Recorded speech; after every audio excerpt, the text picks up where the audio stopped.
Many will recall the devastating flood of the Red River Valley 20 years ago. According to a recent Minnesota Public Radio report, more than $1 billion has been spent on flood control projects along the Red River since then. Continuing to fund flood mitigation efforts throughout the state remains a priority for my next guest, Senator Mark Johnson. Welcome. Good morning.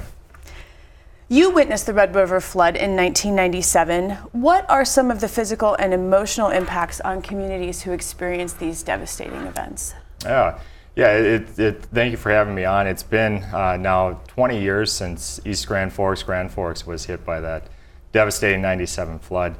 One of the things that we see in those communities are you have that initial impact of the floodwaters. You really have a community that gets together and really tries to protect one another from that water. But once those dikes have been breached, once the levees have failed, you really have a moment of just panic. Where do we go? What do we do?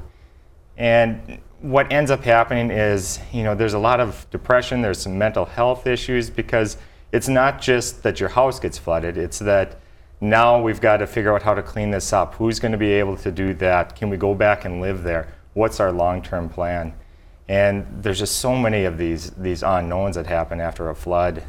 It takes so much longer than maybe other natural disasters to really pick up the pieces and get moving along. So that was, we talk about the 97 flood in East Grand Forks. Roseau had one a few years later. So we see that quite a bit in our neighborhood, in our neck of the woods, and just those long lingering effects from those floods. Well, then it takes a long time for the water to go down, and it's still cold outside, and it's a different scenario than even a sudden summer flood. Sure.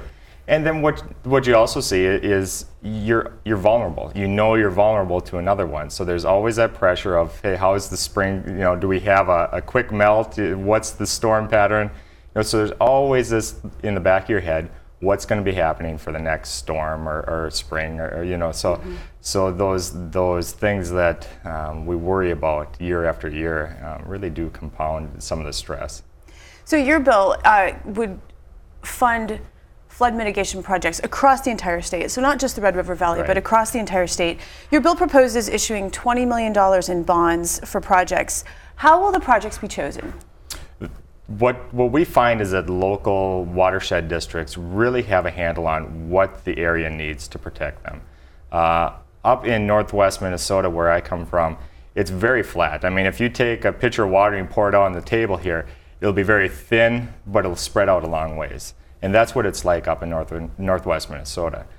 So some of the things that we try to do up there, the local watershed districts do, or try to put in a system where it's almost like an ice tray, where you might have water running down the watershed, but if we can put in little dams, diversions, sometimes it's whole fields that they try to keep the water within, just in an effort to let the runoff below it really exit the area before this new water starts getting into that flow. So what that does is it reduces the level in the river from its peak that might be much higher had there not been that sort of mitigation. So for our area, that's a lot of it, just water retention and trying to do that. Now, if you're down in southwest Minnesota where you have a lot steeper banks, or northeast Minnesota where you see, a few years ago up in Duluth, they had the flood there. Mm-hmm. Completely different approach to flood mitigation around those areas.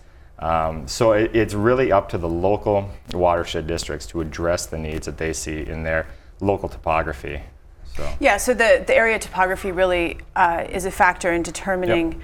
So that leads me to the question, it's the local watershed districts then that choose what types of flood mitigation strategies they're going to attach to the project. Correct. And I think that's really the most effective way and efficient way to figure out how we're going to do this. So. Well, and I think sometimes people think about floods and they think about protecting populated areas, but protecting topsoil is also important because you don't want it to run off with these big events. So so you've talked about diversions, there's levees. What are the tools in the toolbox to accomplish these things? Sure. Well, there's a couple of projects that I'm thinking about. I was just up a couple of weeks ago during the break to go look up in Roseau County. One is an old lake bed that they're trying to levee around another water retention area where they build up the dikes, the levees around that in an effort to retain the water in there. And that's just going to be slowly released through the year, so by September, October, it'll be dry again in there. But one of those ways is just regulating the flow of the water that's coming through that area.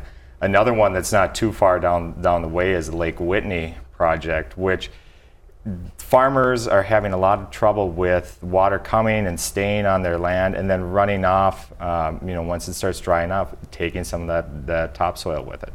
So what we're trying to do there is, again, more of that ice cube tray situation, where we'll keep the water on part of the land, but then we'll make the drainage system, make the ditches and the drainage system a lot more efficient for taking that away in a way that protects the topsoil and minimizing how much spread we have on that land.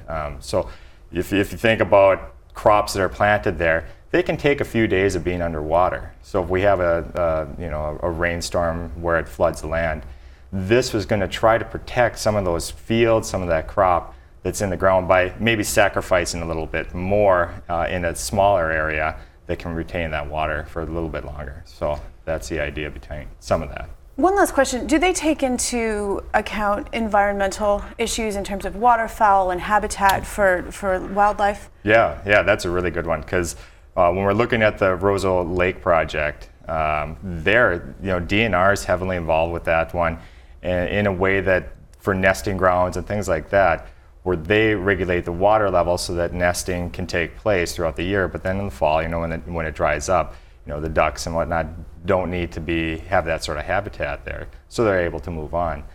So that's one of the big concerns is habitat and how they're going to regulate and foster that within these projects. So that's a big item. Senator Johnson, I hope this goes through and we can protect our water and land and cities for years into the future. Thank you for your time today. Well, thank you. Appreciate it.